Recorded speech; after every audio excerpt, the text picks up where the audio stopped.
बड़ी खबर है कि कोर्ट फिलहाल इस दलील पर सहमत दिखाई दे रही है कि भावना पीड़ित महिला को नहीं जानती होगी। इस वक्त की बहुत बड़ी खबर राकेश आप ब्रेक कर रहे हैं कि कोर्ट इस बात पर सहमत दिखाई दे रही है कि भावना और पीड़ित एक दूसरे को नहीं जानते थे।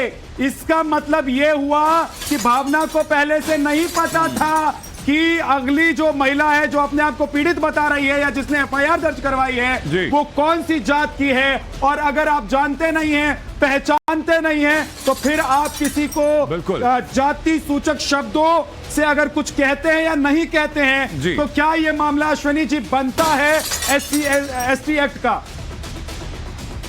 बिल्कुल ये मामला नहीं बनता है और इसीलिए अदालत इस टेस्ट को चेक कर रहा है। अदालत इस टेस्ट को और जो एविडेंसेस अभी अदालत के सामने उनके बीच में एक नतीजे पर पहुंचने की कोशिश कर रहा है कि क्या ये SC/ST एक्ट जैसे अब जो कानून है उसका वायलेशन हो सकता है। और इसीलिए धारा 8 यहाँ पर इंपॉर्टेंट है। अनंत ने और विद्या दोनों ने बड़े अच्छे कैटेगोरिकली धारा 8 की बात कही। धारा 8 जब तक नहीं मीट आउट होती है तब तक धारा 3 नहीं लग सकती है। और मीटिंग ऑफ माइंड की जो बात आपने कही बड़ा एक्सीलेंट आर्ग्यूमेंट है कि धारा 120B यानी क्रिमिनल कॉन्स्पिरेसी, धारा 34 क्रिमिनल आपस में इंटेंशन, क्रिमिनल इंटेंशन, एक इंटेंशन और कॉमन इंटेंशन होना चाहिए। और जब तक कॉमन इंटेंशन नहीं हो, क्रिमिनल कॉन्स्पिरेसी नहीं हो, एक दूसरे को जानते नहीं हो, तो ये पूरी एफआईआर दर्ज करने का जो प्रयोजन है वो प्रयोजन ही युक्ति संगत नहीं है, तर्क संगत नहीं है। बिल्कुल अश्विनी जी, मैं वापस लौटूंगा आपके पास। जो प्रयोजन की आपने बात की बहुत इंपॉर्टेंट पॉइंट है, मैं वापस लौटूंगा आपके पास। इसी बीच हमारी सहयोगी शिवानी के पास एक अपडेट है,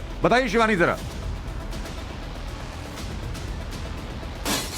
देखिए, बहुत ही अहम अपडेट ये है कोर्ट रूम के अंदर से कि जज जो है बिल्कुल सहमत है इस बात से कि SC/ST एक्ट जो लगाया गया है वो उसकी जो आधार है वो बिल्कुल ठीक नहीं है, क्योंकि हमारी जो सहयोगी है वो जानती नहीं थी। और इस सहमति के बाद एक ब्रेक लिया है यहाँ पर जज ने, यानी कि जो भी दलीलें उन्हें दी गई हैं उस पर एक विचार किया जा रहा है। बहुत ही अहम अपडेट है ये। FIR पर डिस्कशन के दौरान जब SC/ST एक्ट लगाने की बात हुई और एक दूसरे को ना जानने की बात पर यहाँ पर जज सहमत दिखे हैं, उसके बाद उन्होंने ब्रेक लिया है। बिल्कुल में विचार किया जा रहा है कि क्या होना चाहिए जो FIR लिखी अगर गई है। कोर्ट इस बात पर या जो न्यायाधीश हैं वो इस बात पर सहमत दिखाई दे रहे हैं कि जिस आधार पर आपने मामला दर्ज किया, SC/ST एक्ट में मामला दर्ज किया, वो ठीक नहीं दिखाई दे रहा है, तो इसका मतलब मुझे लग रहा है कि सच की जो लड़ाई हम लड़ रहे हैं और पूरा भारत, नव भारत इस वक्त जो देख रहा है उसकी उम्मीदें बढ़ती जा रही हैं और धड़कनें अगर किसी की